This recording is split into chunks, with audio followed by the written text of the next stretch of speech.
আসসালামু আলাইকুম ভিউয়ার্স, আশা করি সবাই ভালো আছেন। আজকে আমি যে বিষয়টি নিয়ে আলোচনা করব সেটি এসএসসি পরীক্ষায় বেশিরভাগ আছে। প্যারাগ্রাফটির নাম হচ্ছে মোবাইল ফোন, একটি মোবাইল ফোন। তো আমি আজকে বাংলা অর্থ সহ বুঝিয়ে দেবো, সুতরাং ভিডিওটা না কেটে আমাদের সাথেই থাকুন।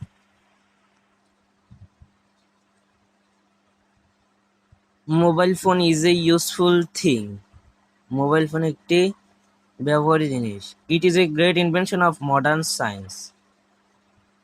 এটি এটা একটি ভালো আবিষ্কার আধুনিক বিজ্ঞানের। It is small in size. এটি আকারে ছোট।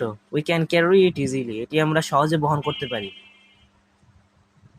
We can talk to others by it. এটির সাহায্যে আমরা অনেক মানুষের সাথে কথা বলতে পারি। We can send SMS by ইট। এটা সাহায্যে আমরা মেসেজ পাঠাতে পারি। We can take photos with it. আমরা পারি ফটো তুলতে, এটার সাহায্যে ছবি তুলতে পারি। We can use internet on it. আমরা ইন্টারনেট ব্যবহার করতে পারি এটা দিয়ে।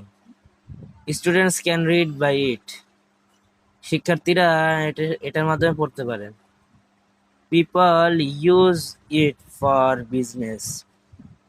মানুষ এটা ব্যবসার জন্য ইউজ করতে পারে। It gives us news. এটি আমাদের খবর দেয়। It gives us fun also. এটি আমাদের আনন্দও দেয়। Too much use is bad. এটির খারাপ দিকও রয়েছে। It can waste our time. এটি আমাদের সময় নষ্ট করতে পারে। So we should use it carefully. তাই আমাদের এটি সতর্কভাবে ব্যবহার করা উচিত। আশা করি ভিডিওটি দেখে আপনার অনেক ভালো লাগলো। তো এত কষ্ট করে একটা ভিডিও বানালাম, আপনাদের সবাই সাবস্ক্রাইব করতে বলবেন না এবং সবার আগে ভিডিও পেতে পাশে থাকা বেল আইকনটি বাজিয়ে রাখুন। ধন্যবাদ।